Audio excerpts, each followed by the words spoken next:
Rakkaus on lempeä, ei kadehdi, ei kertakaan, ei pöyhkeile, ei käyttäydy sopimattomasti, ei etsi omaansa. In Finland, as in other countries, marriages often fail. But alarmingly, here there is an abnormally high incidence of violence.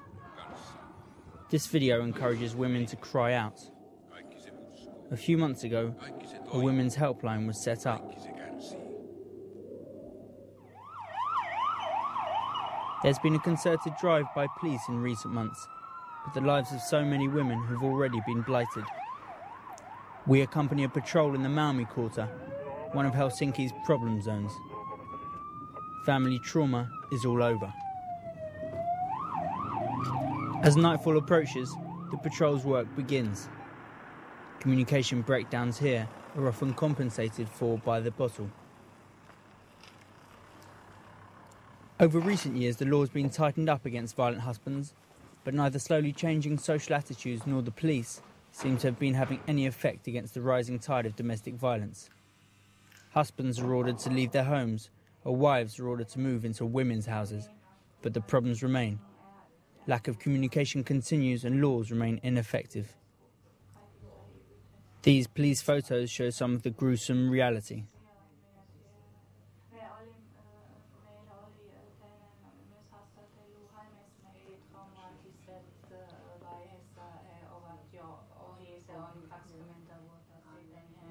This woman's ordeal lasted 30 years. Her husband tried to set light to her, but the neighbours raised the alarm.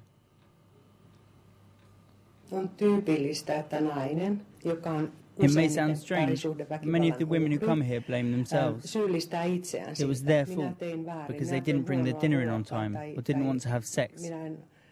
We try to make it clear to them, first of all, that they, and not their husbands, are the victims, but most of them will not accept that.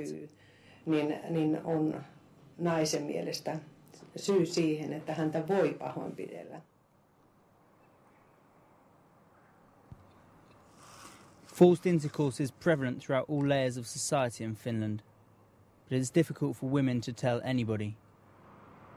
Violence between partners is a taboo subject in Finland.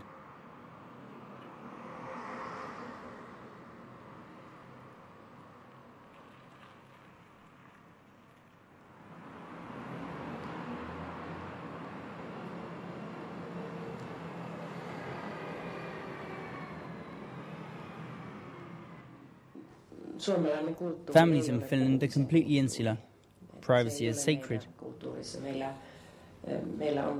Everyone keeps their problems to themselves. No problem can be discussed within the family and no conflict resolved. Silence is golden, as people say here. Women may be able to communicate with each other, but for men that is hopeless.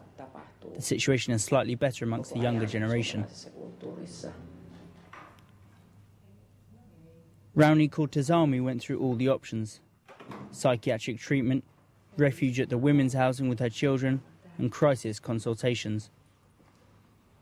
After 10 years of marriage to a priest, this midwife lost her confidence and ability to interact with other people. Soon after our wedding day was a terrible incident. He called me a whore and beat me. The bouquet was thrown at my feet. Then he suddenly changed and was solicitous and loving again. But that never lasted long. We have 7 children, and every day he wanted sex 3 or 4 times. If refused, he was brutally violent, often in front of the children. We had terrible quarrels. The neighbours heard everything, but nobody intervened. I seriously considered committing suicide at that time. The evenings spent at her home in Helsinki were the times Rauni Kortesami was most afraid. The times when her husband would go to the pub and get drunk, like so many others.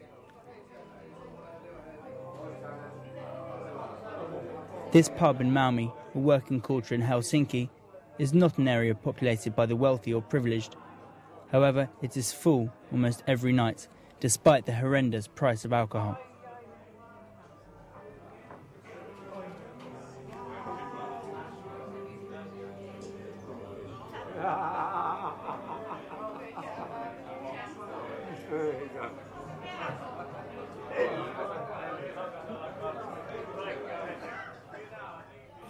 There is always money for drink, say these two. But they also admit that drinking heavily spawns aggressive behaviour. Yesterday, a woman went home from this pub with a black eye. Any suggestion of domestic violence elicits an ambiguous gesture. This battered woman, on her way to hospital, claims she had an unlucky accident. Statistics estimate that around 10,000 women each year are physically or sexually assaulted. To run away from the problem, to seek cover in anonymity, is practically impossible. Finland has a very small population, and there are very few relief organisations. Women must bear their troubles with stoicism.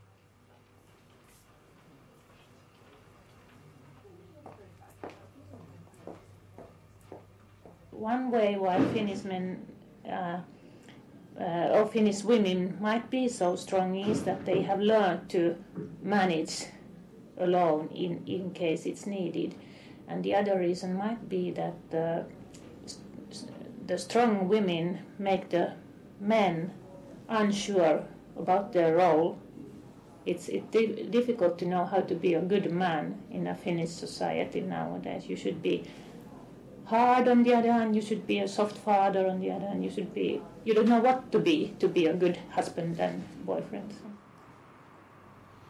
Domestic violence is well enshrined in Finnish culture.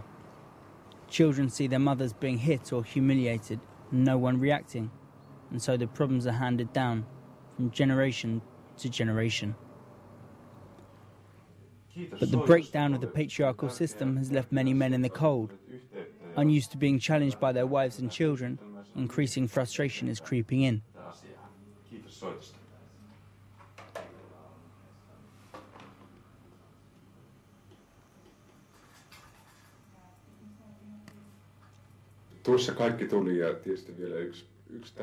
Men very often blame their wives. She has nagged him or cooked badly. These are the reasons that are given for their explosions of temper. They notice quite late that they are the ones who are responsible. This may be because of work pressures or other problems. This is the most difficult hurdle to clear.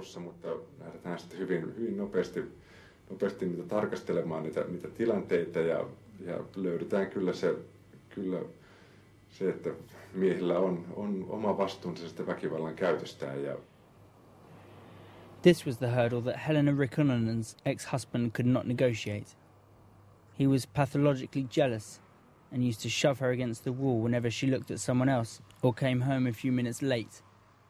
She kept all the humiliation to herself and played the outward part of a successful career woman. No kyllä mut on hakattu.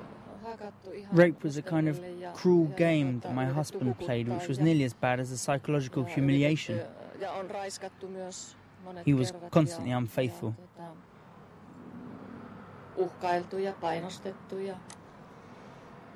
But what I cannot come to terms with is my childlessness. My husband infected me with so many sexually transmitted diseases that I become infertile. I cannot forgive him for that. Today, Helena Rikkonen lives in one of the many single apartments in Helsinki. Behind the beautiful facades and the warm lighting, no one suspects what problems love and passion bring with them.